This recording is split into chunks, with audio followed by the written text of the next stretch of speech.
título de la charla es Spatial Temporal Trend Analysis of Air Temperature in Europe and Western Asia using Data Coupled Clustering. El Data Coupled Clustering viene del algoritmo que clusteriza nodos en base a los datos que han medido esos nodos.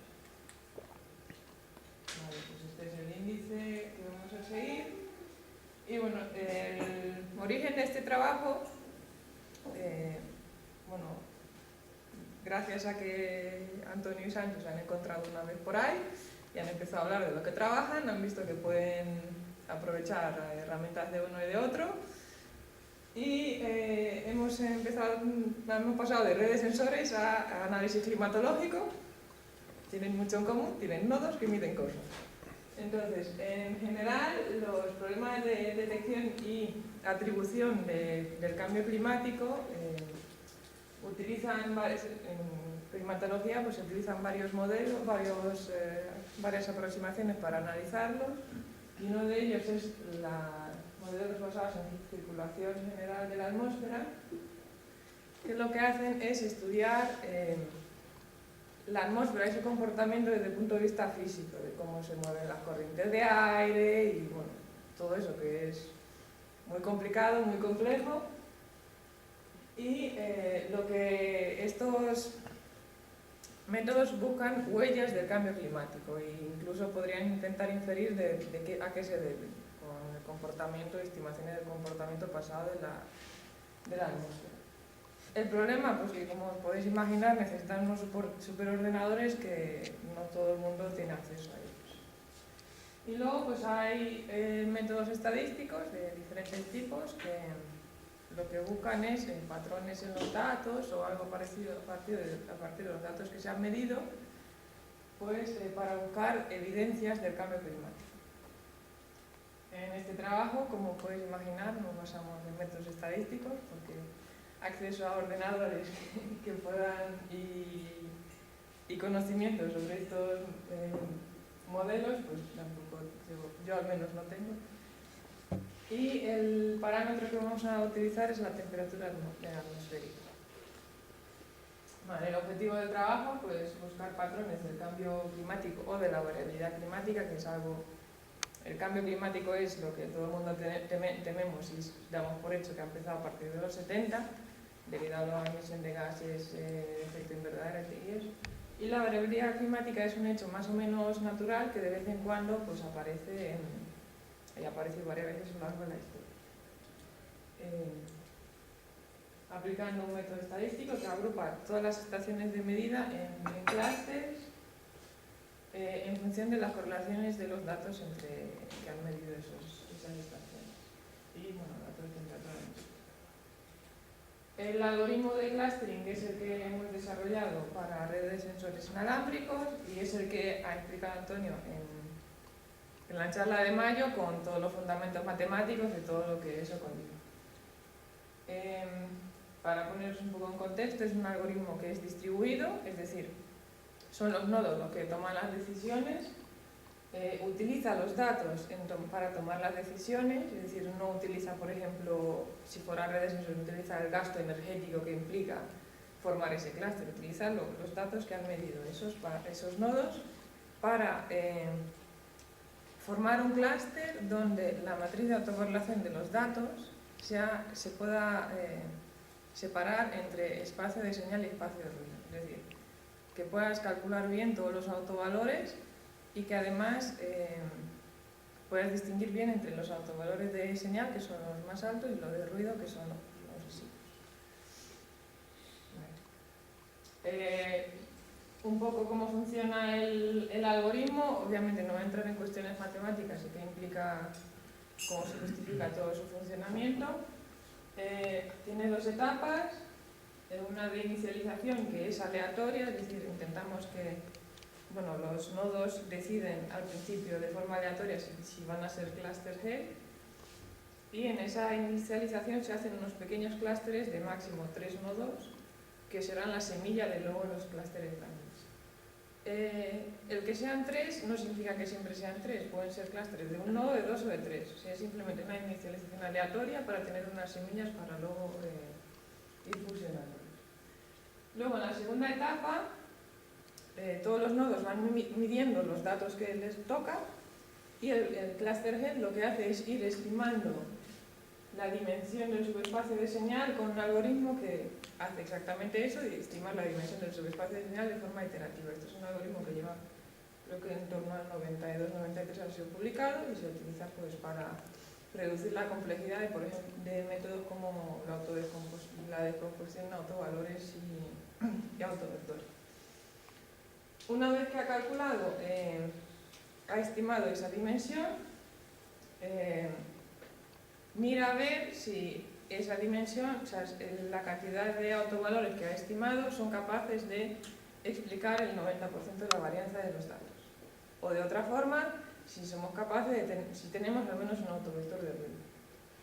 Esa es la condición para decir que el clúster es estable, es decir, se distingue entre subespacio de señal de ruido, y si no, pues se tiene que fusionar con otro clúster para coger más datos y tener así un espacio más grande. Vale, ¿cómo funciona? Porque la teoría pues, puede ser un poco más o menos complicada, pero funcionamiento es muy básico y se entiende muy fácil así. Si consideramos, por ejemplo, este clúster grande, que tiene muchísimos nodos y por tanto la matriz de autocorrelación tiene muchos autovalores, pues la dimensión del subespacio de señal, en este caso es de esperar que haya muchos autovalores de ruido y muchos de señal, pues hace falta unos pocos en relación con el tamaño total para explicar el 90% de la varianza. Entonces, si este clúster analizara si tiene que fusionar, decidiría que no, porque ya tiene al menos un autovalor de ruido, entonces es un clúster estable y no hace falta fusionarse. Bueno, de hecho todos los ejemplos de aquí no necesitan fusionarse. Además, en este caso, como el clúster está muy extendido, pues podemos ver que hay correlaciones espaciotemporales a largo alcance. Necesitas datos de gran distancia, es decir, datos por ejemplo, de aquí, están relacionados con los de aquí, porque en ese clúster pues, hay correlación espacial entre ellos. En este, por ejemplo, pues como contribuyen menos nodos, la correlación es de menor alcance. Y finalmente, en este de 3 nodos aquí, este es un caso especial y además es como ya veis, uno de nuestros resultados con los 6 nodos de aquí. Estos 3 nodos son capaces de explicar el 90% de su varianza con 3 nodos, con ellos 3. Es decir, hay una correlación espacial tan alta allí que no necesitan más nodos para formar un clúster. Entonces, el algoritmo lo que hace es, el resultado final son agrupaciones de nodos de diferentes tamaños en función de la relación que hay entre los datos de esos nodos. Y en base a este tamaño de clústeres, donde están formados, qué nodos participan, pues vamos a intentar sacar conclusiones respecto a la evolución de los datos de temperatura.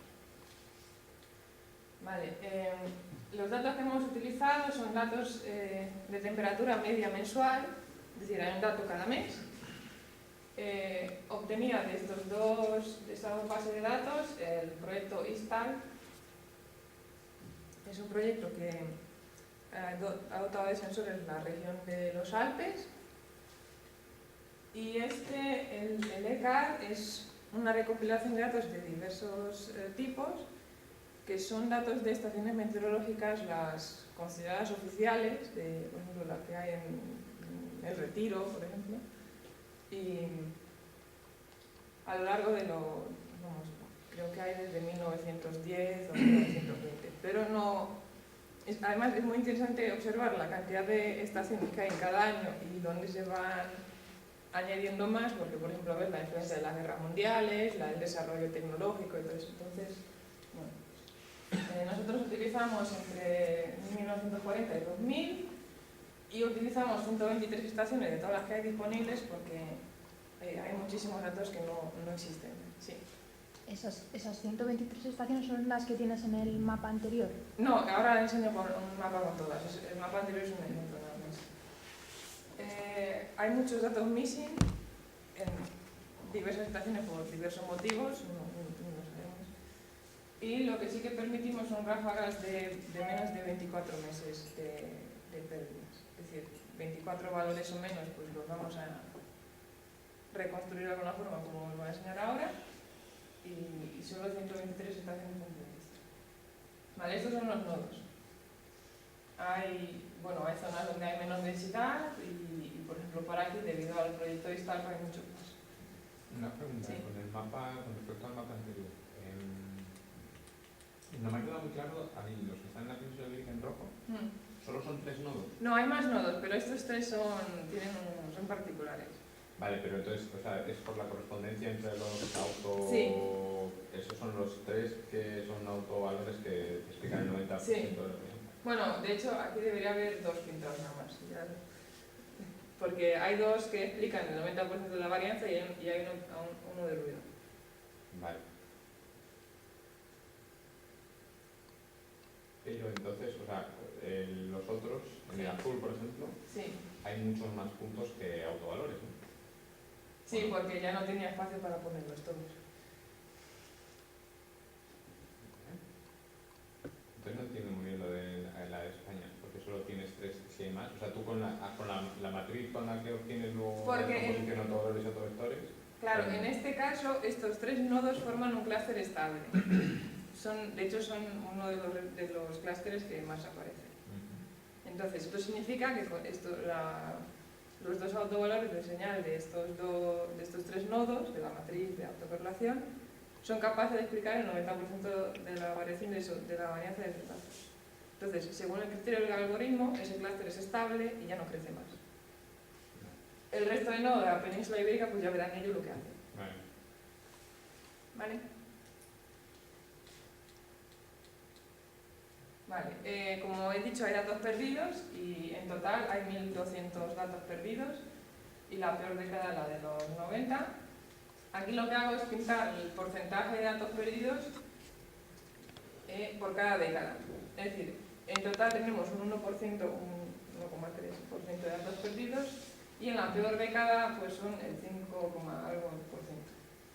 Y el método de interpolación es un método simple, basado, aprovechamos la periodicidad de los datos y se ajusta, el periodo es de un año, como son meses, y el ajuste se hace por estación de forma independiente, minimizando el error cuadrático medio. ¿Y por qué lo hacemos por estación de forma independiente y no utilizamos alguno de los métodos que hay disponibles para reconstruir datos climatológicos? El algoritmo de clustering lo que busca es correlaciones entre las estaciones. Los algoritmos que hay disponibles para reconstruir datos de estaciones introducen correlación espacial. Entonces, como no queremos introducir más relación de la mínimamente necesaria entre las estaciones. Entonces, por eso no nos hemos ido ni a algoritmos que reconstruyen ni a datos ya reconstruidos, porque hay bases de datos que te dan un dato climatológico con muchísimo detalle, tanto espacial como temporal, porque son todos basados en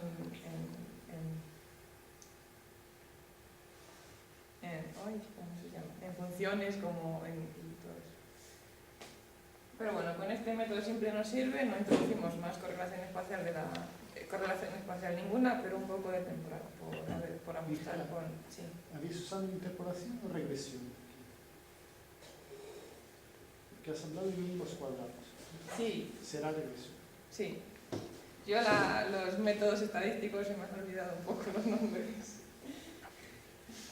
Vale, entonces, ¿cómo procedemos? Tenemos 6 décadas, empezando cada uno pues, en los años correspondientes. Entonces, en cada inicio de cada década aplicamos el algoritmo. Entonces vamos a tener la evolución de las estadísticas de los datos a lo largo de las décadas. Y para cada década pues lanzamos muchas veces para tener representatividad estadística. ¿Y qué resultados esperamos? Pues vamos a ver el tamaño de los clústeres, la distribución del tamaño, la probabilidad de que haya una frontera entre 2 nodos, es decir, que 2 nodos pertenezcan a clústeres diferentes, A ver, luego también mirarlo en cada nodo para ver si tiene algún tamaño preferido a lo largo del tiempo. Sí, estas dos, los últimos dos puntos están muy relacionados entre ellos. Ahora con gráfica va a ser más fácil de ver.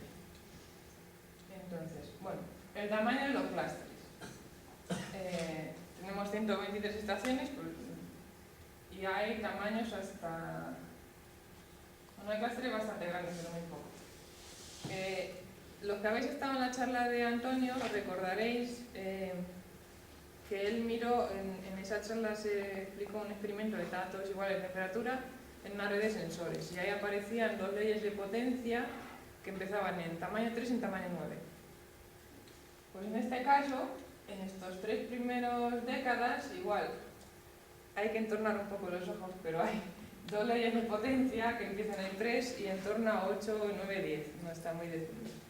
Y la cosa interesante es que aquí aparece un tercer pico. Este es el primer resultado que hemos visto porque es el más fácil de obtener de todos los y de visualizar, y ya ahí pues empezó a interesarnos bastante la cosa porque justo en el 70, en torno al año 60-70 se dice que ha empezado todo el cambio climático. Entonces nos hemos animado mucho y hemos dicho, vale, hemos encontrado algo que podemos explicar. Vale. Esto ya nos muestra evidencia de que algo podríamos sacar de este análisis. Y después hemos analizado la probabilidad de que se forme una frontera. Aquí en negro están todos los nodos y en su momento no se me ocurrió otra forma mejor de dibujar el área de cada clúster que utilizando regiones de Voronoi.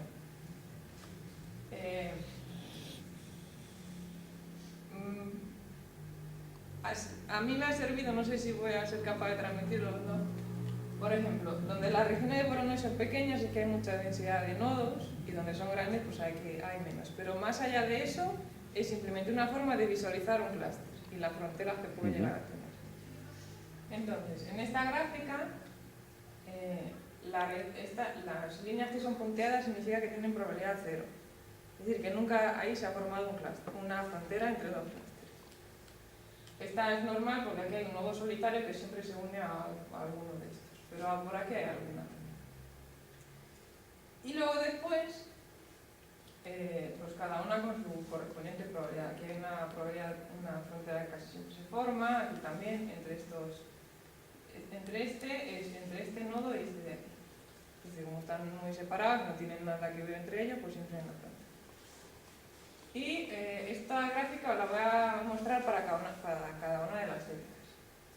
Entonces, como hay muchas líneas, si os podéis fijar aquí, en especial en esta línea de aquí, que como veis en los 40 pues tiene alta probabilidad de que se forme, a medida que pasamos 50 pues sigue bastante alta, y en 60, pero en el 70 ya baja un poco, y en el 80 ya casi ni aparece, y en el 90.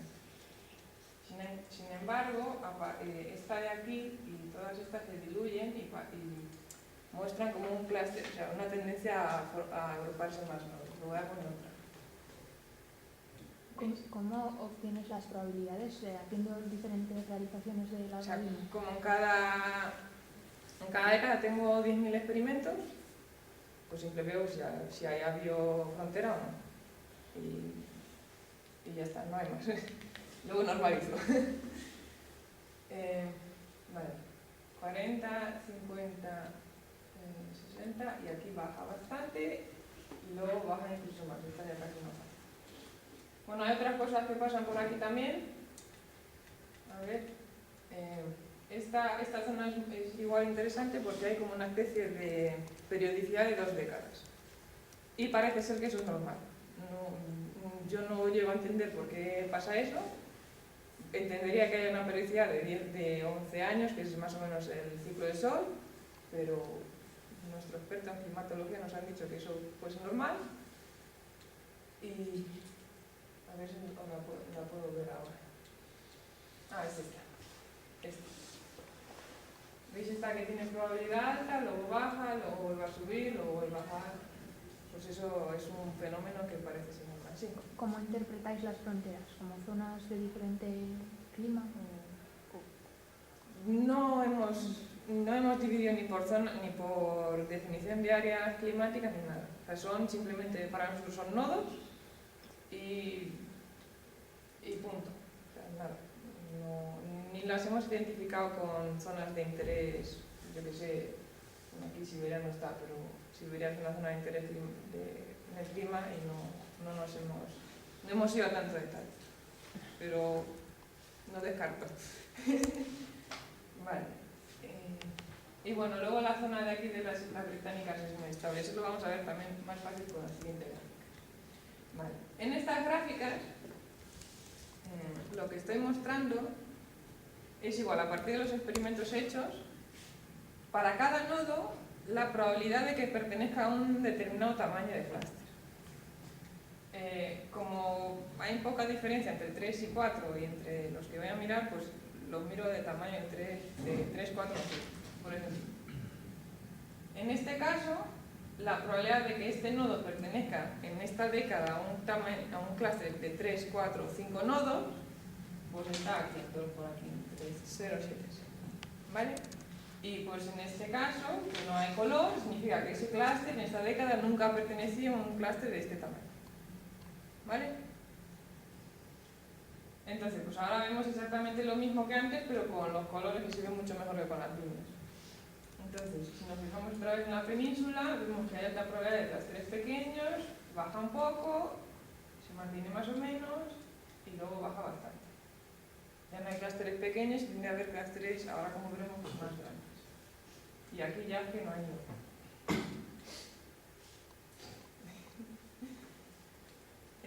Y estos son de tamaño 7, 8, 9. Hemos identificado estos tamaños con los picos del tamaño de la ley de potencia. O sea, para que, como había ahí, pues no estaba seguro si en 8 o 9, pues para que estén así. Pues aquí, como ha habido clústeres pequeños, pues obviamente no hay medianos. Este es un tamaño mediano. Y aquí, esa es la zona de mucha estabilidad que vamos a ver, donde a lo largo de todas las décadas se mantienen estables las características de los datos. ¿Veis? Aquí, justo cuando han empezado a disminuir, aquí ya justo no hay ninguno de ese tamaño. Y vale. Este es como un poco la transición entre clúster de tamaño pequeño a tamaño grande. Y como veis, en la zona de las islas se mantiene bastante estable en todo momento. Más o menos. Vale. Y los de tamaño grande, pues como era de esperar, si hay pequeño y mediano no va a haber grande. Y poco a poco va ganando en importancia hasta que alcanza valores bastante altos. Vale. Bueno, como había varias estaciones que nos interesaban bastante, y esto es una forma visual de verlo, pues, y además para unos tamaños muy específicos, hemos mirado la distribución de los tamaños de cada nodo. A qué tamaño de clúster va en cada simulación, en cada nodo. Y como hay 123 estaciones, hay 123 distribuciones, bueno, histogramas, y para compararlos, hemos utilizado la distancia de Kullback-Leibler, que es una métrica para medir, para comparar funciones de distribución de probabilidad. Y se puede aplicar también a histogramas normalizados. Y lo que hemos hecho ha sido calcular la distancia entre cada década con referencia a la década de los 40. Entonces, además, como es una distancia, cuanto más pequeño, más similares son las distribuciones. Y bueno, aquí están las estaciones por el índice que tienen asignado en la base de datos, sin ningún orden nuestro específico. Pero hay mucho. Aquí se muestra que son muy parecidas entre ellas, hay que mirar en vertical. Lo que pasa es que estas que son justo la de Cádiz, la de Coimbra y Portugal, pues hay algo ahí que tenemos que mirar más en detalle. Y además está justo en las 3 últimas décadas, que es el símbolo verde, el naranja y el azul. Y luego además aquí también vimos algo que no fuimos capaces de ver antes con comparar figuras, porque eso te puede volver loco. Y hemos decidido, bueno, este es la gráfica de las 6 estaciones de interés, pero en vez de poner todos los puntos uno encima de otro, pues, bueno, esto es la M40, la de cada referencia, el 40 con ella misma 0, y a lo largo del tiempo. Y están aquí las 3 de Kazajistán, y estas dos, pues, estas 3, porque son 3 de hecho, las de Portugal y España, la de Cádiz. Entonces tienen un comportamiento atípico y para ver que, bueno, simplemente para confirmar que esto era, que no se parecen entre ellas para nada, pues vemos, si comparamos, esta es la de Cádiz. La distancia entre esta y esta, bueno, no son iguales, pero es pequeña, entre esta y esta igual, y aquí pues ya la cosa se descontrola y justifica que el valor que da la distancia de curva aquí sea diferente. Y en esta pasa un poco esto de que en los 50 y 60 pues hay un comportamiento raro, pero vuelve luego a la misma distribución. Vale. Estos son todos los resultados que hemos obtenido. Bueno, que hemos aplicado el algoritmo de clustering para analizar datos de temperatura atmosférica. A partir de estos resultados podemos decir que podemos mirar de forma estadística las extensiones de las correlaciones entre las diferentes estaciones, siempre considerando que, claro, no es un grid regular, no es lo mismo una estación en alta montaña que, bueno, la de los Alpes que la de abajo. Bueno, todavía hay que mejorar un poco, pero podemos concluir que algo hemos detectado en la península ibérica. Detectar un patrón de cambio climático y además atribuirlo es lo más difícil que hay. Entonces, yo al menos no me atrevo a decir que es un patrón de cambio climático, podría ser variabilidad, pero bueno, algo pasa en la península ibérica a partir de los 70. La parte suecas.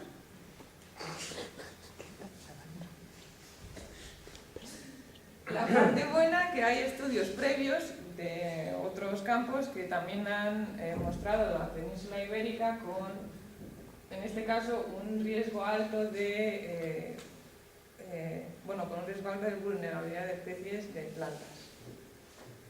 Este es un estudio mucho más, mira exclusivamente especies de plantas y en base a los análisis que hacen son capaces de identificar zonas de mucho riesgo o de poco riesgo. Y el de la península y el sur de Francia, igual, tienen una vulnerabilidad alta. Pero, ¿puedo poner eso? Sí. Regiones con extremadamente baja vulnerabilidad es gris. Sí. ¿Eso qué quiere decir? Que ahí incluso no es que se pierdan especies, es que vienen desde otras zonas. Pero eso quiere decir que no está habiendo cambios, o sea, con palabras muy grandes. No, porque yo esperaría ver rojo en donde tienes la... No, sí que está habiendo cambio climático porque, por ejemplo, aquí en esta zona hay especies invasoras que van bajando, por ejemplo, de las montañas, o suben desde la cuenca de los ríos hacia las montañas porque está más seco y necesita más humedad, tienen que subir. Entonces, no es que se pierdan, o bueno... Entonces no entiendo el mapa cómo se une con lo de los patrones de cambio climático. El hecho de que haya tanto rojo como gris es malo. Es decir, que no se mantienen las mismas especies que había, esto es una previsión a no sé qué año, no me acuerdo bien. No se van a mantener las mismas especies y eso no está bien. Es decir, o porque desaparecen y además en su lugar vienen otras. O sea, yo de ahí saco eso, que tanto rojo como gris es malo. Además son los valores extremos de su análisis, son los outliers que hemos tenido. Y toda esta zona, pues todo lo que es, también gris clarito tampoco pasa nada. Pero todo lo blanco es que es una zona muy estable y que no prevén cambios a largo plazo. Y lo que más han detectado, pues claro, las zonas de alta montaña, porque hay y además con pérdida de especies, porque como se calienta el globo y todo eso, no tienen las mismas temperaturas, por ejemplo, no hay tanta nieve, y hay, por ejemplo, hay especies que necesitan la nieve para germinar y cosas así. Y esta zona es esta de aquí, que es una cuenca del río Ebro. Sí, el de abajo es Guadalquivir. Sí. No sé geografía española, ¿vale? Así la de Ebro es la de arriba, ¿vale? Y como hay mucha sequía, las plantas van subiendo en altitud. Y eso tampoco es bueno, porque lo que es la cuenca se desertifica y todo eso. Y esto es todo. Muchas gracias por vuestra atención. Espera. Ah, bueno. Lo que pasa es que, sí. No, estaba pensando sobre todo en los periodos de... Claro, vosotros como mucho podéis medir periodos de 20 años, ¿no? Tenéis más, no más.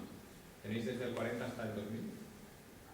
Sí. Esos son 60 años, como mucho podéis medir periodos de 60, o sea, de 30, la mitad de lo que tenéis, ¿no? Miramos a década. Es decir, miramos cada vez. Ya, pero lo que estoy diciendo es si alguno de los patrones del cambio climático a lo mejor es Sí, de más sí, de 30 sí. años. Sí, no pero podéis... que no hay datos. Ya. No hay, este es el problema, que no hay... Vale, pero entonces por eso que si no hay por ahí en la ciencia de climatología ideas sobre patrones de cambios que sean, nos has dicho, que hay de 10 o 20 años, ¿no? Sí, lo Periodos, sí. de mayores periodos no sabes. El problema es que datos reales hay a partir del 1900 y poco. Sí. Y hacia atrás lo que hacen es hacer inferencias sobre lo que ya tienen, sobre eventos, por ejemplo, históricos, que... En tal verano hizo muchísimo calor, Sí. o se podía caminar por el Tajo y cosas así, y con eso te haces una idea de que aquello hacía mucho calor y muy poca agua. Pero estoy pensando más a modelos geológicos, o sea, no tanto basado en datos, sino pues como, yo qué sé, el ángulo de, ¿cómo se llama? De nutación de la Tierra o de no sé cuánto va a hacer que sea previsible que haya una evolución climática con un periodo lo que sea. Claro, pero eso es ya, yo lo veo ya como o sea, como va a pasar esto y además por esto. Sí. ¿Cómo haces? Es decir, tienen que contrastarlo con algo, ¿con qué lo pueden contrastar? Bueno, planteas el modelo y luego lo verificas. Lo que estoy pensando es que a lo mejor lo que estáis viendo son cambios de periodos que no podéis medir. Puede ser, por eso Y yo no me que atrevo. y que no es atribuible a cambio climático, sino como la habéis llamado, evolución. Variabilidad. Eso, variabilidad climática. Pero por eso nuestra conclusión final no es que hayamos detectado un patrón, sino un patrón o la variabilidad climática. Vale. De hecho, yo creo que casi todos los estudios que detectan algún patrón de cambio climático o están muy seguros y tienen evidencias aparte, o es que al no Lo que haber... pasa es que tú aquí no me contrastas con un modelo de periodicidad, no sé cuánto, me contrastas con un modelo que atribuye eso a un cambio climático. Esto es, sí, esto lo atribuyen, esto es previsión a futuro, y creo que no sé si lo miran a 2150 o así. O sea, si todas las cosas seguirían igual que están ahora y todo cambiaría, pues esto es lo que ellos suponen que pasaría.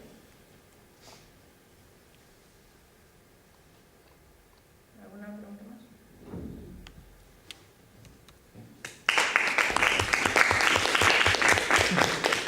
Gracias.